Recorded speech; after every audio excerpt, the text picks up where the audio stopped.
Oi, gente, quanto tempo que eu não faço um vídeo? E aí eu resolvi falar sobre uma coisa que, né, a gente que está muito ligada à educação, né, a gente vai assistindo a esse novo visual que a educação, esse novo panorama que a educação vive, porque a educação não parou por conta do coronavírus.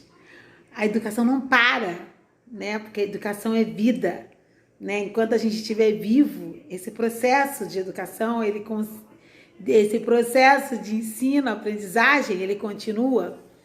E aí uma coisa me chamou a atenção, né? Aí uma coisa tem martelado assim na minha cabeça esses últimos dias. Eu que sou uma pensadora em educação e reflito muito e tem todos esses temas que envolvam a educação como temas muito importantes pessoalmente, profissionalmente, pessoalmente porque eu gosto do tema, né? Então vira uma coisa pessoal. Quando a gente começou, né, primeiro, não, eu na minha cabeça, dentro do que eu entendo, a gente não vive um período de educação à distância. Eu entendo que esse é um período de ensino remoto emergencial, né? Existe uma emergência, existe uma urgência em que o aluno em que o aluno não fique em desvantagem, que o aluno não fique, não tenha seu processo de ensino aprendizado interrompido. Então, aí, né, vários estados, vários municípios, escola particular, escola pública. Percebam que a educação tem várias facetas, né? Mas a gente vive, embora tenhamos várias facetas, a gente vive um momento único, né? Que é um momento em que se tem que favorecer o ensino, o aprendizado, sem sair de casa.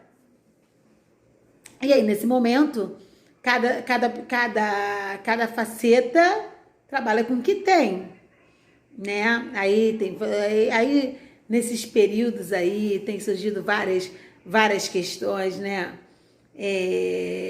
A gente estava preparado, a gente não estava preparado, vários discursos, né?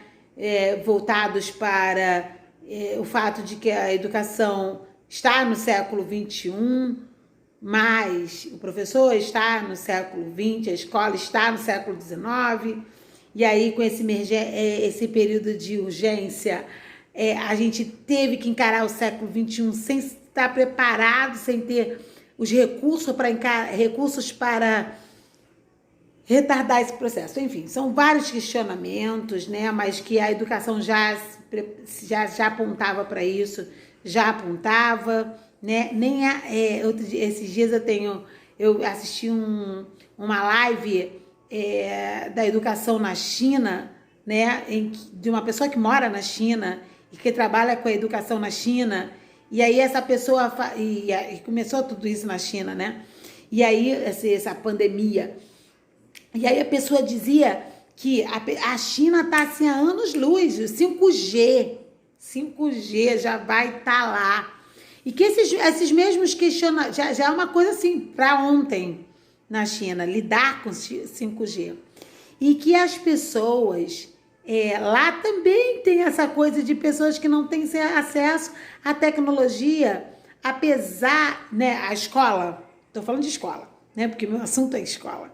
Meu bate-papo só pode ser sobre escola. E aí que as pessoas, e que a educação lá, né, falou-se muito sobre Confúcio, porque Confúcio está muito presente na educação chinesa, né, e se falou muito nessa live, né, sobre a China. Se falou muito sobre o quanto eles estão à nossa frente, o quanto tem na perspectiva, o quanto eles avançaram e quanto eles estão numa perspectiva de ultrapassar os Estados Unidos a nível de potência, né, de PIB, o nível de várias coisas, né?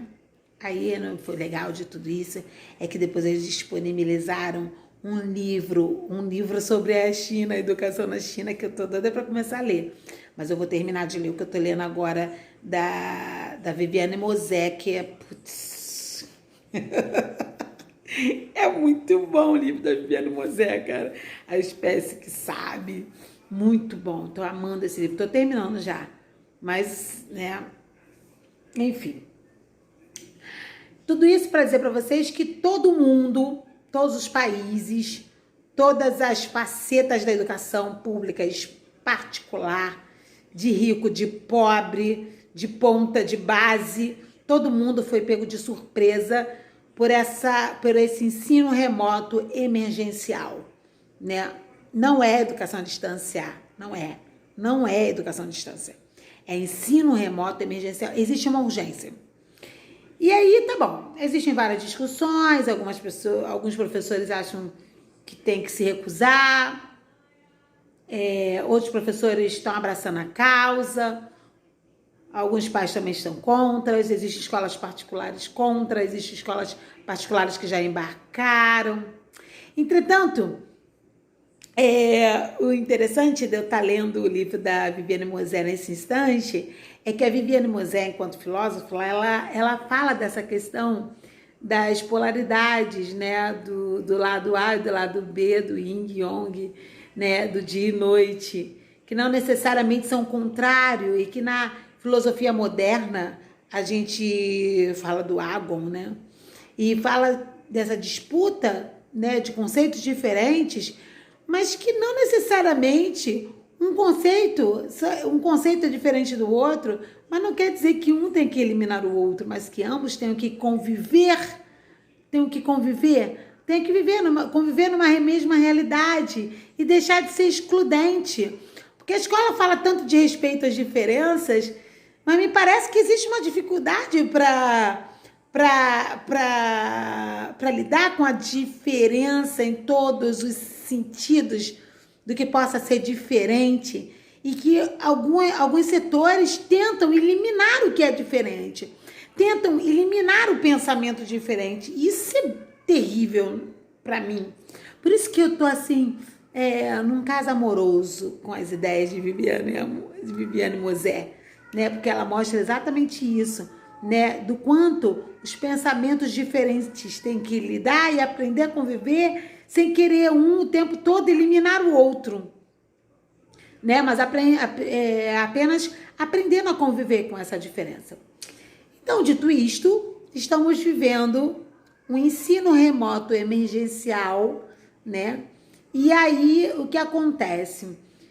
Assim, eu tenho acompanhado a realidade das escolas particulares muito de perto, né? Através de videoconferências, de lives e tal. Tenho estado muito interessada nisso, ultimamente, porque esse período de quarentena tem sido um momento único de aprendizado. O quanto você tem tentado transformar o seu limão em limonada. Enquanto você tem procurado transformar a sua dificuldade numa oportunidade. Eu tenho sim. Eu tenho transformado esse meu período de quarentena, tem sido muito bom, né?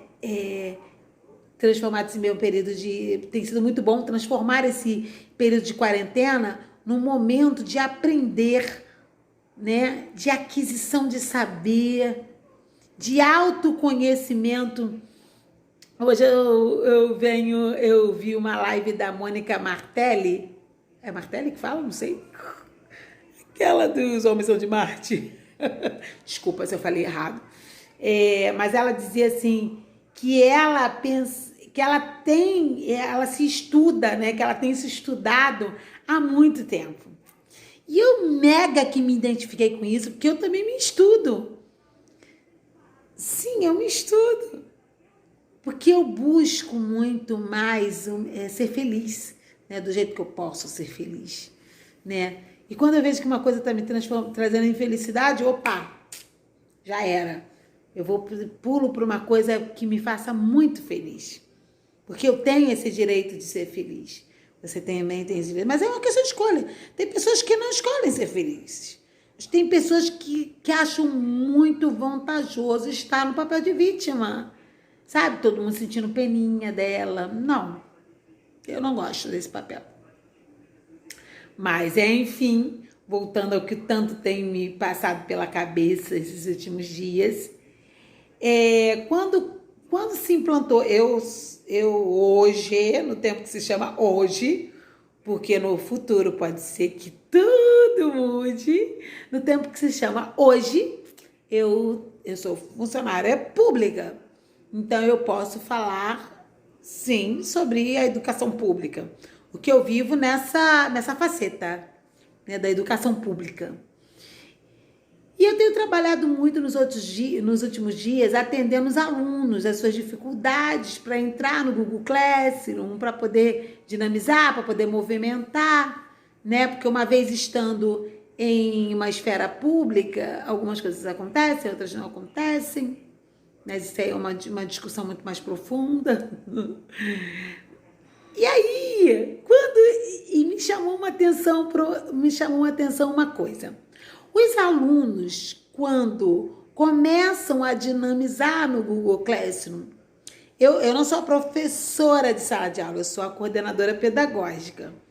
Então, eu sou uma pessoa que faz um meio de campo ali, né? Passo a bola para um, passo a bola para outro. Eu não sou a pessoa que faz o gol.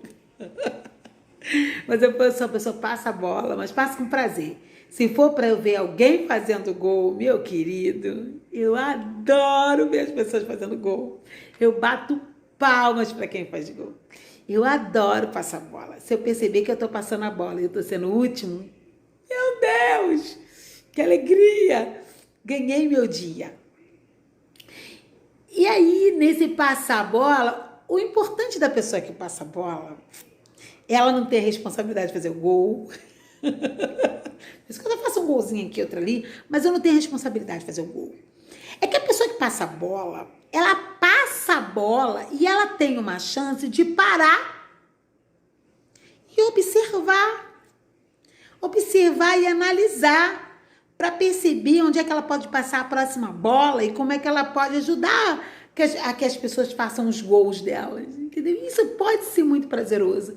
Para mim é muito prazeroso. E aí, nesse de passar a bola para cá, nesse momento específico de jogada, porque a vida é um grande jogo em todos os momentos, esse momento a gente está vivendo uma jogada totalmente diferente, né? De coronavírus, né? De pandemia e tal. Então, uma outra coisa também, eu participei de uma outra live sobre empreendedorismo, em que um empreendedor falava assim, que no momento de crise, uns choram e outros vendem lenços. Também foi uma coisa bem interessante que eu vi que ficou aqui na minha cabeça. Enfim, nessa de passar a bola, né? Tentar não chorar, mas vender os lenços, eu fico analisando o comportamento das pessoas diante do fato que se apresentam, né? E dos alunos, porque os alunos, eles são os de mais coração aberto para receber. E aí, o que acontece?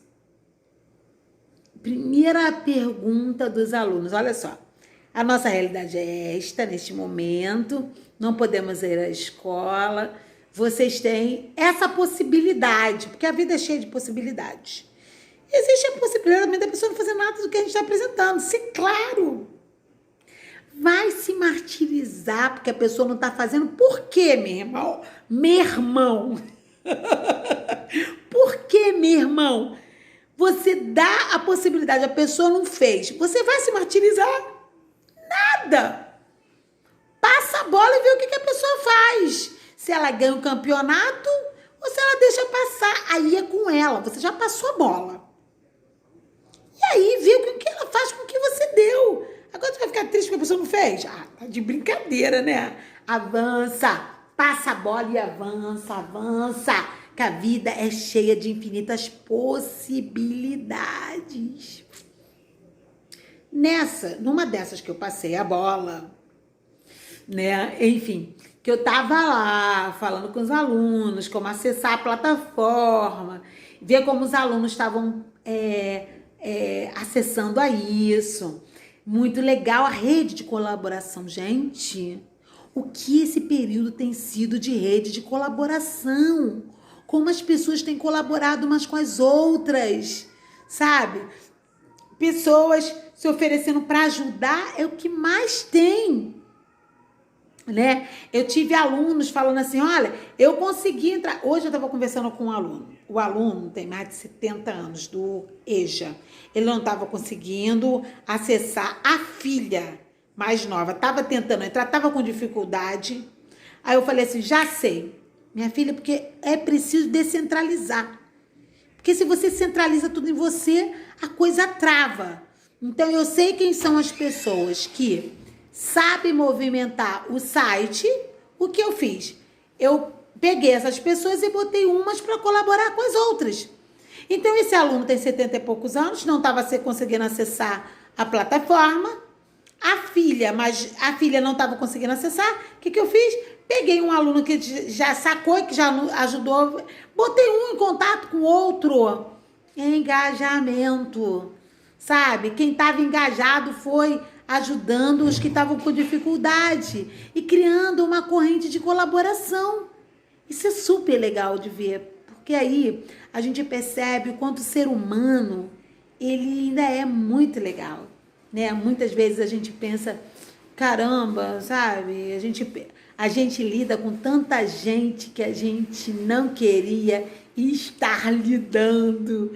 E essas pessoas que a gente não queria estar lidando tiram as nossas esperanças, tiram as nossas certezas. E se a gente ficar com um visual assim, a gente não percebe que existe uma, duas pessoas que são muito travadas, mas existe muito travadas não, que travam muito. Mas existe uma infinidade de outras pessoas que querem ajudar, né? Uma vez eu tava procurando meu filho, fui na escola, sei lá, e ele desencontrou de mim, eu fiquei parada na calçada, parada lá em Copacabana, na calçada, muito assim, meu Deus, muito... O que eu faço agora? Onde eu vou para achar esse menino?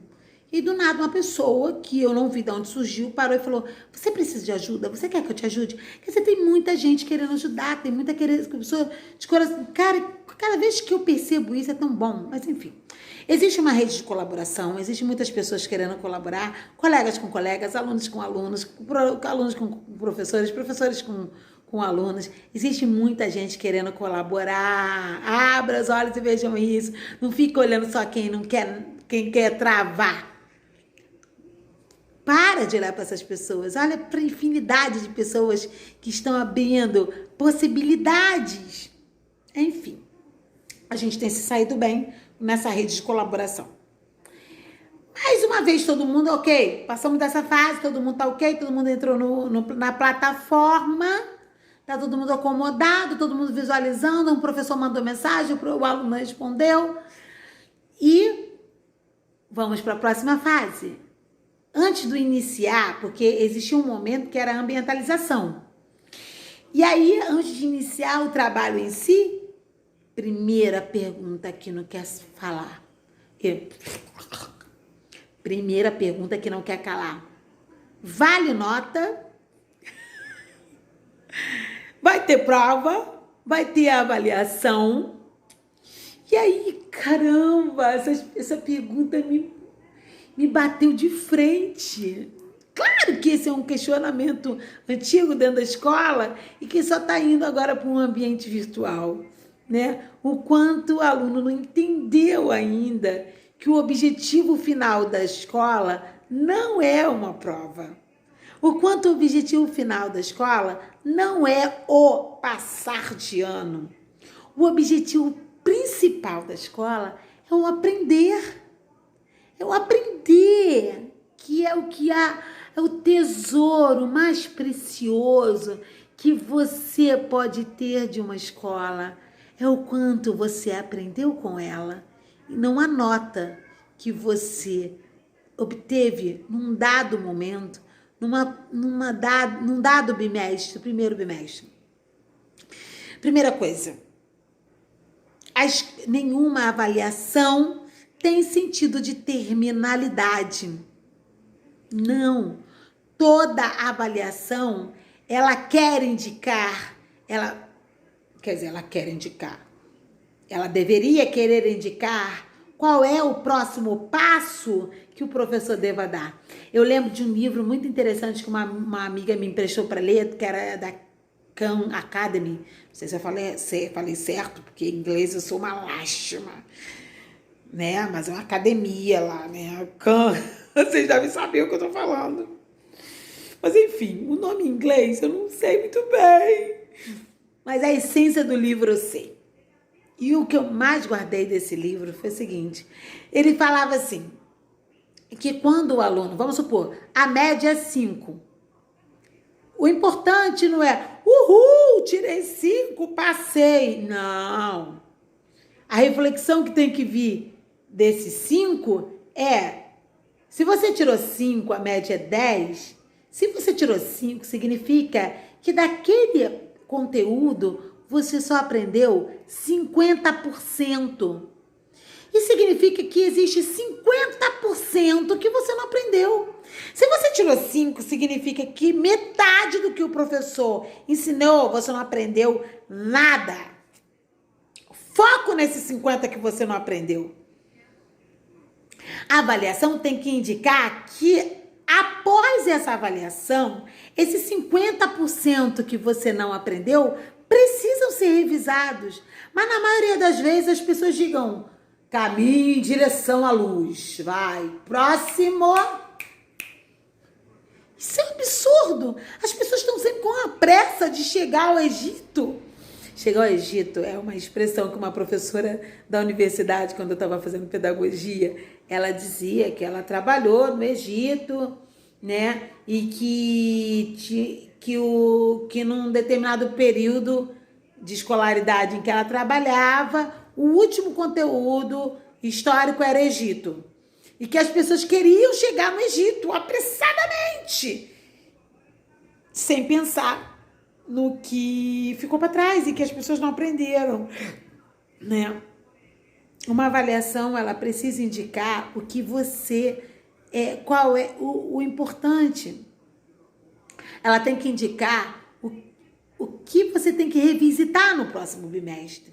O que você precisa rever, quais foram os conteúdos. Você não pode querer chegar no Egito se os conteúdos prévios, né, que existem conteúdos anteriores ao Egito, que para você poder entender bem o Egito, você precisa dominar esses conteúdos, senão você vai chegar no Egito e não vai entender nada do que o professor disser, né? É preciso que você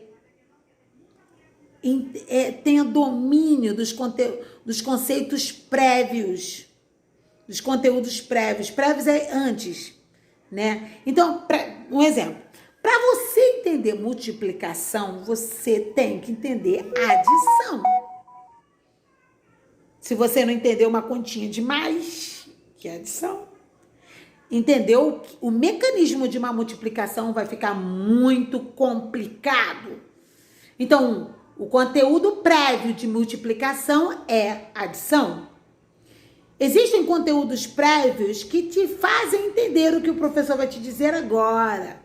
E às vezes você não entende porque os conteúdos prévios não foram dominados. Esses conteúdos prévios que não foram dominados estão lá naqueles 50%, lembra? Dos 5 que você tirou? Estão lá naqueles 50% que você não aprendeu. Então, uma comemoração legítima é uma comemoração de um 10. Você tirou 10, uhul! Aprendi tudo. Agora, se você tirou 9, tem 10% que você não aprendeu. Se você tirou 8, tem 20% que você não aprendeu. Foca nesses 20%. Você não pode viver bem com esse 8. Tem alunos que vivem bem contabilizando quantas matérias ele pode ficar em dependência. Como pode? Não existe isso. Então, voltando, são umas considerações prévias para o objetivo central desse vídeo. Voltando ao conceito principal, as pessoas estão preocupadas com a avaliação. Esse não é o momento para se preocupar com a avaliação, mas é um momento para se preocupar com a aprendizagem. Porque o conceito principal do momento é como você pode continuar aprendendo os conteúdos estabelecidos pela escola sem estar na escola. Conteúdos que vão ser cobrados depois na sua vida. Então, meus queridos, não é hora de movimentar o seu saber. Esse vídeo é para botar uma reflexão, é para colocar uma reflexão.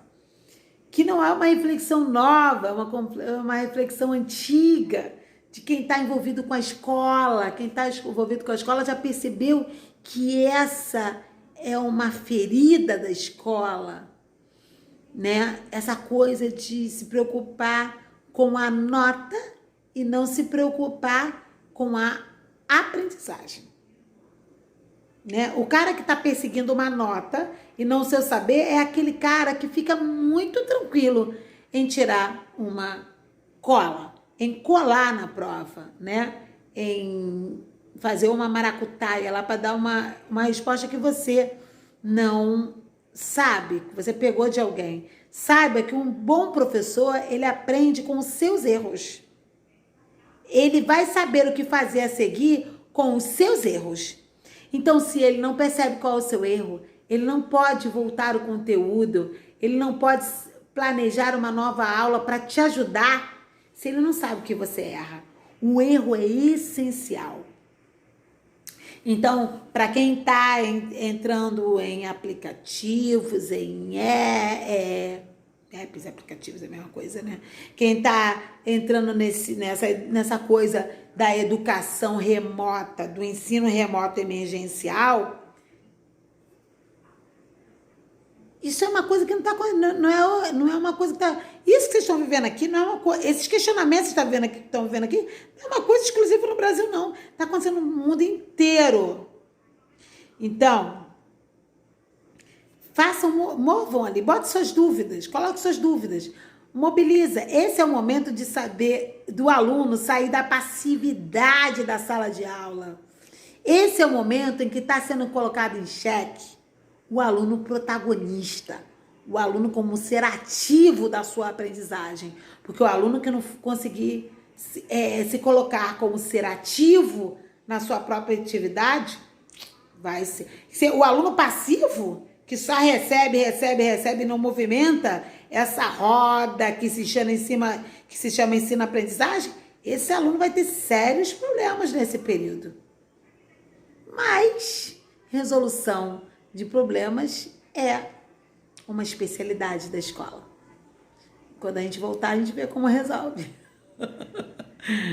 Os governantes têm que se mexer para ver como resolve. Fica aqui a nossa reflexão do dia. Um beijinho, tchau, tchau.